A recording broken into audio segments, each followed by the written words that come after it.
মুসা আলাইহিস সালাম একবার বনি ইসরাইলের মাঝে আলোচনা করছিলেন। হঠাৎ এক লোক বলে যে ইয়া নবী আল্লাহ মান আ'লামু ফিল আরদ, বর্তমান পৃথিবীতে সবচেয়ে বড় জ্ঞানী কে? তো মুসা আলাইহিস সালাম খুব বেশি ভাবনা চিন্তা না করে হুট করে বলে ফেললেন আনা, আমি সবচেয়ে বড় জ্ঞানী। এটা ভুল বলেন নাই, কারণ যাকে আল্লাহ তাআলা ওহীর জ্ঞানে ধন্য করেন তিনিই তো সবচেয়ে বড় জ্ঞানী। উনি হুট করে বলে ফেলছেন আনা, আমি সবচেয়ে বড় জ্ঞানী। তো আল্লাহ তাআলা এই রেসপন্সটা, এই আনসারটা পছন্দ করেন না। আল্লাহ তাআলা চাচ্ছিলেন মুসা আলাইহিস সালাম যদি বলতো যে আল্লাহই ভালো জানে বা আল্লাহু আ'লাম, আল্লাহই সবচেয়ে জ্ঞানী, এটা আল্লাহ পছন্দ করতেন। তো উনি যখন বলে ফেলছেন আমি, আল্লাহ বলে না মুসা, তুমি যে বলে ফেললে আমি সবচেয়ে বড় জ্ঞানী, তুমি তো সবচেয়ে বড় জ্ঞানী নও, তোমার চেয়ে বড় জ্ঞানী আছে। শুনে তো মুসা আলাইহিস সালাম অবাক, কি আমার চেয়ে বড় জ্ঞানী কোথায়? আল্লাহ বললেন ইযহাব ইলা মাজমাইল বাহরাইন, দুই সাগরের মিলনস্থলে যাও, ওখানে আমার এক বান্দা আছে ইসমুহু খদির। এই খদির, যারে আমরা বাংলায় খিজির বলি আর কি, এই খিজির তোমার চেয়েও জ্ঞানী। আল্লাহু আকবার। আপনারা সূরা কাহফের তাফসীর পড়লে জানতে পারবেন। গেলেন, নৌকার মধ্যে বসা, হঠাৎ একটা চড়ুই পাখি এসে সাগরের পানি খাচ্ছে। অনেক, to make the long story short, বড় স্টোরিকে আমি ছোট করে বলছি। দুইজন নৌকায় বসা, একটা চড়ুই পাখি এসে সাগরের পানি খায়। তো খিজির আলাইহিস সালাম বললেন মুসা, চড়ুই পাখিটা দেখতে পাচ্ছ? মুসা আলাইহিস সালাম বললেন হ্যাঁ দেখতে পাচ্ছি। চড়ুই পাখি যে পানি খেলো এই মাত্র, এটা দেখেছো? হ্যাঁ দেখেছি। পানি খাওয়ার কারণে চড়ুই পাখির চঞ্চুতে, মানে ঠোঁটে যে একটু সাগরের ছিটে ফোটা পানি লেগেছে, দেখেছো? মুসা আলাইহিস সালাম বললেন হ্যাঁ দেখেছি। তো খিজির আলাইহিস সালাম বললেন এই যে সাগর থেকে, মহাসাগর থেকে পানি খাওয়ার কারণে চড়ুই পাখির ঠোঁটে সামান্য সাগরের ছিটে ফোটা পানি যতটুকু ঠোঁটে লেগে আছে, এটা হচ্ছে তোমার, আমার আর মহাবিশ্বে আমরা যারা আছি সবার জ্ঞান। আর এই পড়ে থাকা মহাসাগরের পানি হচ্ছে আল্লাহর জ্ঞান। চড়ুই পাখির ঠোঁটে লাগা পানি তোমার, আমার আর পৃথিবীর সবার, আমাদের যে জ্ঞান আল্লাহ দিয়েছেন এটা। আর মহাসাগরের পানিগুলো কার জ্ঞান? ওমা উতিতুম মিনাল ইলমি ইল্লা কালিলা। আল্লাহ বলেন একেবারে ভেরি লিটল, যত সামান্য জ্ঞান দিয়ে আমি তোমাদেরকে দুনিয়ায় পাঠিয়েছি। এজন্য আমি সব জানি, এটা আজকে থেকে আমরা বলবো। আমার শিক্ষার্থী বন্ধুরা নয়েজ করো, বলো আমরা বলবো। কোরআন হিফজ করা সহজ, কিন্তু এটাকে ধরে রাখা খুবই কঠিন। সো তোমাদের জন্য first and foremost reminder tonight, প্রথম রিমাইন্ডার হচ্ছে যে রেগুলার বেসিসে এই কোরআনকে মুরাজা করতে হবে, তা না হলে এই কোরআন থাকবে না। এবং আল্লাহ রাসূল সাল্লাল্লাহু আলাইহি ওয়া আলিহি ওয়াসাল্লাম তিনি ওসিয়ত করেছেন, তিনি বলেছেন তাআহাদুল কোরআন ওয়া ইন্নাহু আশাদ্দু তাফাল্লুসান মিনাল ইবলি ফি হুকুরিহা। তোমরা কোরআনকে ডেইলি রিভাইজ করো। যারা তোমরা হিফজ কমপ্লিট করেছো, হাফাজাতুল কোরআন, তোমাদেরকে উদ্দেশ্য করে আল্লাহ রাসূল সাল্লাল্লাহু আলাইহি ওয়া আলিহি ওয়াসাল্লাম বলেন যে তাআহাদুল কোরআন, তোমরা ডেইলি বেসিসে কোরআনকে কি করো? রিভাইজ করো, রিভিশন দাও, মুরাজা করো, এটাকে সম্মান করো। ফাইন্নাহু আশাদ্দু তাফাল্লুসান মিনাল ইবলি ফি হুকুলিহা। কেননা পোষ মানানো হয়নি এরকম কোন বন্য উট যদি এটা রশি ছেড়ে দেওয়া হয়, এটা যেমনি ছুটে পালায়, দৌড়ে পালায়, এটাকে ফিরে আনা যেমনি কঠিন, কোরআন হিফজ করার পরে, মুখস্থ করার পরে কেউ যদি ভুলে যায়, ওইটারে আবার রিভাইভ করা তার চেয়ে বেশি কঠিন। তো এই জন্য ডেইলি বেসিসে রিভাইজ করতে হবে। এবং আল্লাহ রাসূল সাল্লাল্লাহু আলাইহি ওয়া আলিহি ওয়াসাল্লাম তিনিও যাতে ভুলে না যান, বারবার কোরআন পড়তেন, বারবার রিভাইজ করতেন। রাসূল সাল্লাল্লাহু আলাইহি ওয়াসাল্লামের কষ্ট হয়ে যেত, ফলে আল্লাহ তাআলা বলেছেন লা তুহাররিক বিহি লিসানাকা লিতা'জালা বিহি ইন্না আলাইনা জামাআহু ওয়া কুরআনা ফাইদা ক্বরা'নাহু ফাত্তাবি' কুরআনা। নবী আপনি তাড়াহুড়ো করে, এত কষ্ট, এত প্রেসার আপনার উপর নেওয়ার দরকার নেই, আমি আপনাকে পড়িয়ে দেব। জিবরিল যখন পড়ে শুধু ফলো করেন, সেটা একবার পড়ে নিন, মুখস্থ আমি আল্লাহ করে দেব। সানুকরিউকা ফালা তানসা, আপনি আর ভুলবেন না। এরপরে আল্লাহ রাসূল সাল্লাল্লাহু আলাইহি ওয়া আলিহি ওয়াসাল্লাম রেগুলার বেসিসে কোরআন পড়তেন, সাহাবাদেরকে কোরআন শোনাতেন, আবার সাহাবাদের কাছ থেকে কোরআন শুনতেন। সেই কোরআনকে যদি তোমরা তোমাদের সিনায় আজীবনের জন্য রেখে দিতে চাও সযত্নে, তোমাদেরকে রিভিশন দিতে হবে। এখন খুব বেশি revise and revise, revise after revise তোমাকে দিতে হবে। এবং সারা বছর কোরআনের যতটুকু নাজিল হতো, আল্লাহ রাসূল সাল্লাল্লাহু আলাইহি ওয়া আলিহি ওয়াসাল্লাম রমাদান আল মুবারাকে জিবরিল আলাইহিস সালামের সাথে রিভিশন করতেন। সারা বছর যা নাজিল হলো, এটা আল্লাহ রাসূল সাল্লাল্লাহু আলাইহি ওয়াসাল্লাম জিবরিল আলাইহিস সালামকে শোনাতেন, আবার জিবরিল আলাইহিস সালাম আল্লাহ রাসূল সাল্লাল্লাহু আলাইহি ওয়াসাল্লামকে অতটুকু শোনাতেন। যে বছর তিনি ইন্তেকাল করবেন, ওই বছর দুইবার তিনি গোটা কোরআনকে জিবরিল আলাইহিস সালামের সামনে পেশ করেছেন, শুনিয়েছেন। আবার জিবরিল আলাইহিস সালাম দুইবার আল্লাহর হাবিব সাল্লাল্লাহু আলাইহি ওয়া আলিহি ওয়াসাল্লামকে শুনিয়েছেন। আল্লাহু আকবার। তাহলে এটাই হচ্ছে সুন্নাহ। তিনি তো পৃথিবীর প্রথম হাফেজ নাকি? আল্লাহ রাসূল সাল্লাল্লাহু আলাইহি ওয়াসাল্লাম প্রথম হাফেজ ছিলেন না? উনি রেখেছেন কিভাবে? কোরআনকে প্রিজার্ভ করেছেন কিভাবে? রিভিশনের মাধ্যমে, রিভিশন এন্ড রিভিশন। তাহলে the first and foremost reminder for tonight in this ceremony for all of you today, you have to revise a lot, you have to recite a lot. প্রতিদিন recite করতে হবে, প্রতিদিন revise দিতে হবে। এটা আমাদের মনে থাকবে তো নাকি? শিক্ষার্থী বন্ধুরা আওয়াজ করো, মেক এ নয়েজ। মনে থাকবে ইনশাআল্লাহ বিইذنিল্লাহ। তাহলে প্রথম কাজ হচ্ছে আমাদেরকে রিভাইজ করতে হবে। পাশাপাশি এই যে 114 সূরা তোমরা এই সিনার ভিতরে নিয়ে নিলা, মুখস্থ করে ফেললা, আল্লাহ তাআলা যা বলার তিনি সবই কোরআনে বলে দিয়েছেন, নতুন করে আর কিছু বলবেন না। এটা তো দ্য লেটেস্ট রিভেলেশন, এরপরে আর কোনো ওহী আসবে না, প্রত্যাদেশ আসবে না। ফলে আল্লাহ তাআলা আমাদেরকে যা বলার সব বলে দিয়েছেন। মুখস্থ করার বড় কাজ এখন যেহেতু শেষ, এবার আমরা বোঝার জন্য উঠে পড়ে লাগবো। কোরআনকে বুঝতে হবে আমাদের মাতৃভাষায়। এই কোরআনের মর্মবাণী, মর্মার্থ, আল্লাহ তাআলা কি ডুজ এন্ড ডোন্টস আমাদের জন্য দিয়েছেন, কি করা যাবে কি করা যাবে না সব তিনি বলে দিয়েছেন। এটা আমাদেরকে বুঝতে হবে। আমরা গত বছর একটা বই লিখেছি এক নজরে কোরআন নামে। আমরা খুব সহজে 114 সূরার সামারি, সিনোপসিস এই কোরআনে নিয়ে এসেছি, এই বইটিতে নিয়ে এসেছি। ফলে কেউ কোরআনের বঙ্গানুবাদ পড়ার আগে বা তাফসীর পড়ার আগে যদি এক নজর এই বইটাতে একটু চোখ বোলা, একটু গো থ্রু করে, তার জন্য কোরআন বোঝাটা একেবারে সহজ হয়ে যাবে ইনশাআল্লাহ। এই বই ছাড়াও আরো অনেক অনেক বই সম্মানিত লেখকরা তারা লিখেছেন। আমরা যেন কোরআনের সাথে নিজেদের অ্যাটাচমেন্ট বাড়াই, মাতৃভাষায় যেন আমরা কোরআনকে বুঝি, আমরা কোরআনের অনুবাদ যেন ডেইলি বেসিসে পড়ি, কোরআনের সহজ সরল যে তাফসির আছে এই তাফসিরগুলো যেন আমরা পড়ি। এটাকে বলে তাদাব্বুর।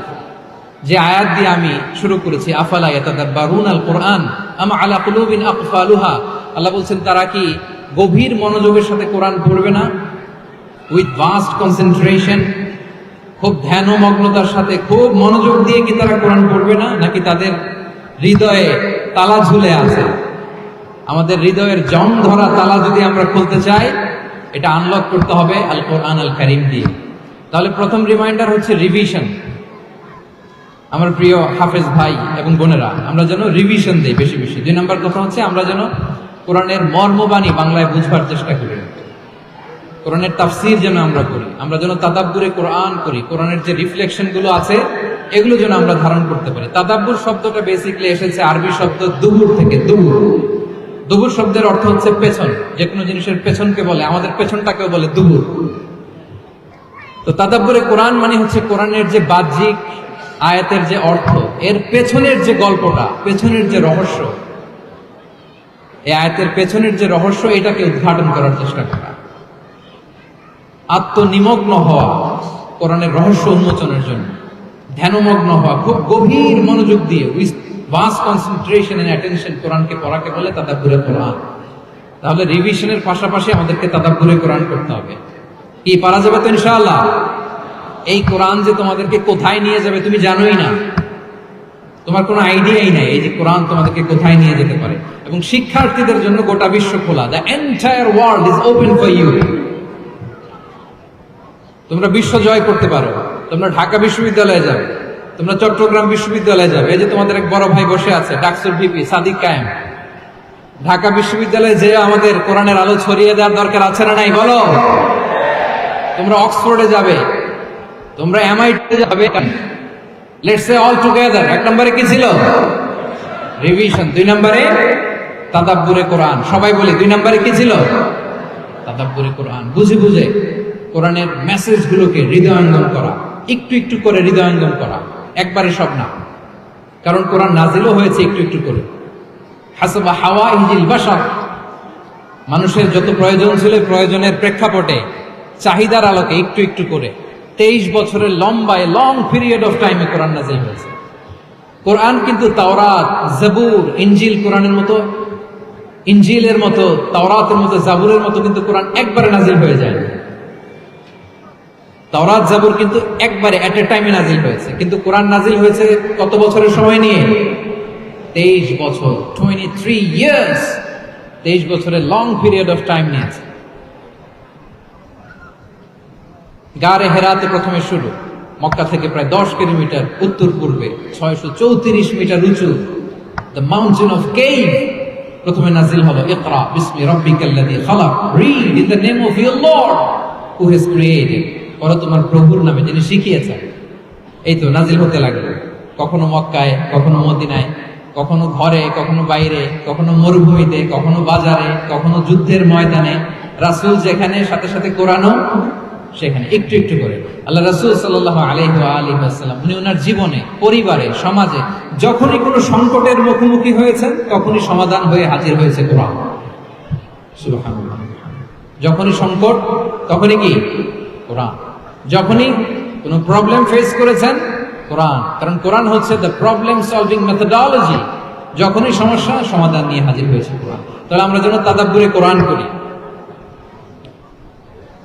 পৃথিবীর সবচাইতে ইন্টারেক্টিভ বুক এটা, একটু একটু করে নাজিল হয়েছে, খুবই জীবন ঘনিষ্ঠ।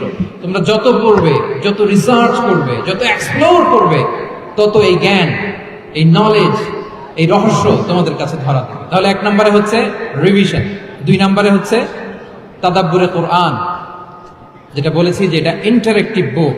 যখনই রাসূল সাল্লাল্লাহু আলাইহি ওয়াসাল্লাম সমস্যার সম্মুখীন হয়েছেন তখনই কোরআন আলোকবর্তিকা হয়ে হাজির হয়েছে। এবং কোরআনকে আল্লাহ আলো বলেছেন অনেক জায়গায়, ওয়ানসালনা ইলাইকুম নূরাম মুবিনা, নূর বলেছেন আল্লাহ তাআলা, এটা আলোকবর্তিকা। কিতাবুন আনসালনাহু ইলাইকা লিতুখরিজান নাসা মিনাল যুলুমাতি ইলান নূর, অন্ধকারাচ্ছন্ন মানুষগুলোকে আলোর পথে নেয়ার জন্য আল্লাহ তাআলা এই কিতাবকে পাঠিয়েছেন, ক্রাইটেরিয়ান করে পাঠিয়েছেন। এই কোরআনের সাথে যদি আমার প্রিয় শিক্ষার্থী বন্ধুরা তোমাদের অ্যাটাচমেন্ট গড়ে ওঠে, সারা জীবনের জন্য তুমি safe. It's a criterion. Quran পড়লে, কোরআন জানলে কোনটা সত্য কোনটা মিথ্যা কোরআনের লেন্স দিয়ে তুমি পরখ করতে পারবে। এটাকে আল্লাহ তাআলা বলেছেন আল ফুরকান, তাবারাকাল্লাযী নাযালাল ফুরকানা আলা আবদিহি লিয়াকুনা লিল আলামিনা নাযীরা। ফুরকান মানে the criterion, it differentiates between right and wrong, কোনটা সত্য কোনটা মিথ্যা, কোনটা ভালো কোনটা মন্দ। এটা কোরআনের লেন্স দিয়ে যদি তুমি পরখ করো, তোমার জন্য গোটা বিশ্বটা সহজ হয়ে যাবে, কোনটা সত্য তুমি সহজেই বুঝতে পারবে। তাহলে আমরা ডেইলি বেসিসে রিভিশন দিব, আমরা কোরআনের সাথে নিজেদের অ্যাটাচমেন্টকে বাড়াবো। রেগুলার বেসিসে আমরা তাদাব্বুরে কোরআন করব।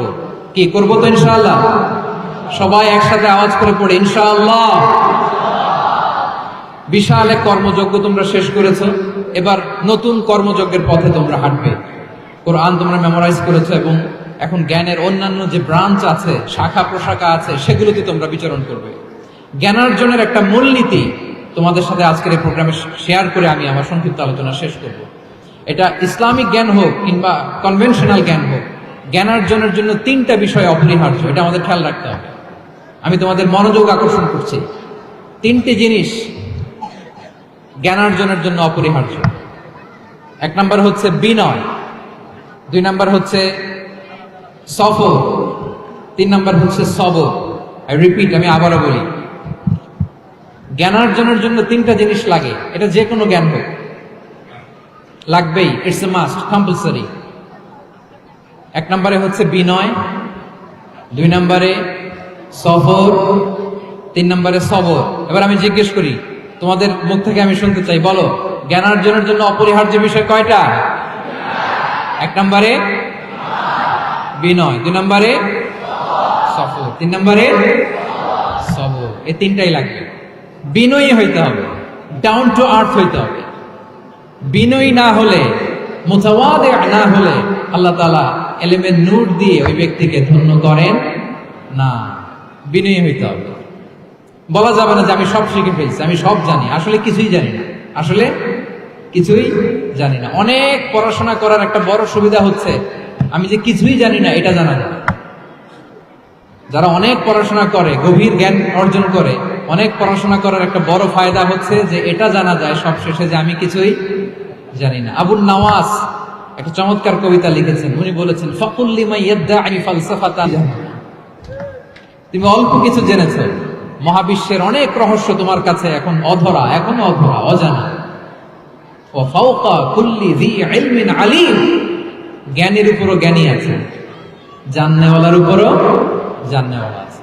তাহলে বিনয় যেন আমাদের পোশাক হয়, আমরা যেন বিনয়ী হই। আমরা যার কাছ থেকে নলেজ নিব, এলম নিব, তার কাছে বিনয়ী হইতে হবে।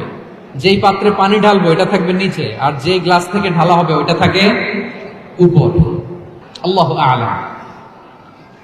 আল্লাহ ভালো জানেন। সাহাবাদের এই বৈশিষ্ট্য ছিল, ওনারাও বলতেন আল্লাহু ওয়া রাসূলুহু আ'লাম, আল্লাহ এবং আল্লাহর রাসূল ভালো জানেন।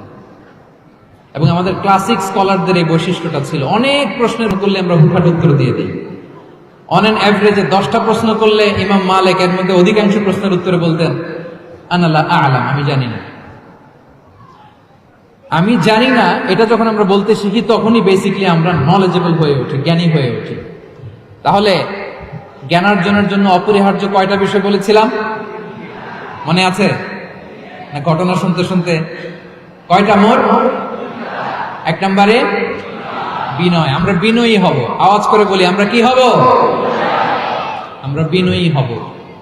এই যে আমরা কোরআন হেফজ করলাম, এরপরে তুমি যদি বুখারী হেফজ করো, মুসলিম হেফজ করো, এটা তোমার বাহ্যিক জ্ঞান অর্জন হয়েছে। জ্ঞানের দুইটা সাইড, একটা ইন্টারনাল নলেজ আর একটা হচ্ছে এক্সটার্নাল নলেজ। বাহ্যিক জ্ঞান এটা হয়েছে, আরেকটা আছে ইন্টারনাল নলেজ, এটাকে বলে অন্তর্নিহিত জ্ঞান। ইলমে লাদুন্নি ওয়া আল্লামনাহু মিন লাদুন্না ইলমা। এটা শুধু কোরআন হেফজ করলেই হয় না, এটা কোরআন পড়ার পরে, হাদিস পড়ার পরে, এগুলোর উপর আমল করার পরে, বছরের পর বছর সাধনা করার পরে আল্লাহ তাআলা কোন ব্যক্তিকে ইলমের নূর দেন। এটা এত সহজ না।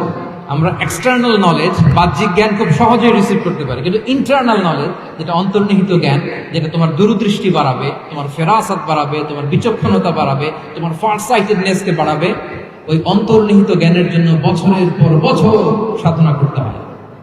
সো আমরা যেন বিনয়ী হয়, এটা হচ্ছে নাম্বার 1। 2 নাম্বার কি বলেছিলাম? সফর। ফানজুরু কাইফা কানা আকিবাতুল মুকাজ্জিবিন। আল্লাহ বলে সফর করো, সিরু ফিল আরদ, ট্রাভেল করো। ট্রাভেল করলে তোমার চোখ খুলে যাবে। তুমি যদি পেট্রাতে যাও, জর্ডানের পেট্রা, তোমার চোখ খুলে যাবে। তুমি যদি ফেরাউনের লাশ দেখে আসো, তুমি অবাক হয়ে যাবে। তুমি যদি জর্ডানের ডেড সি ঘুরে আসো, তুমি অবাক হয়ে যাবে। 1000টা বই পড়ে তুমি ওই জ্ঞান অর্জন করতে পারবে না, যেই জ্ঞান তুমি ট্রাভেলিং করে অর্জন করতে পারবে। তাহলে ভ্রমণ করতে হবে। আর 3 নম্বরে কি বলেছিলাম? সবর, মানে হার্ড ওয়ার্কিং হইতে হবে। পরিশ্রমের কোনো বিকল্প নাই। There is no alternative to be hard working. কোনো বিকল্প নেই, হার্ড ওয়ার্ক তোমাকে করতেই হবে। এটাই সবর। এই 3টা প্রশিক্ষণই আল্লাহ তাআলা মুসা আলাইহিস সালামকে দিয়েছিলেন। লম্বা ঘটনা, তিনি খিজির আলাইহিস সালামের সাথে সফরও করেছেন, ওনার কাছে যে বিনয়ী হয়েছেন, তারপরে বারবার উনি ধৈর্যহারা হয়ে যাচ্ছিলেন, আল্লাহ ধৈর্যের পরীক্ষা নিয়েছেন। তাহলে বিনয়, সফর এবং সবর, এই 3টা জিনিস জ্ঞানার্জনের জন্য অপরিহার্য।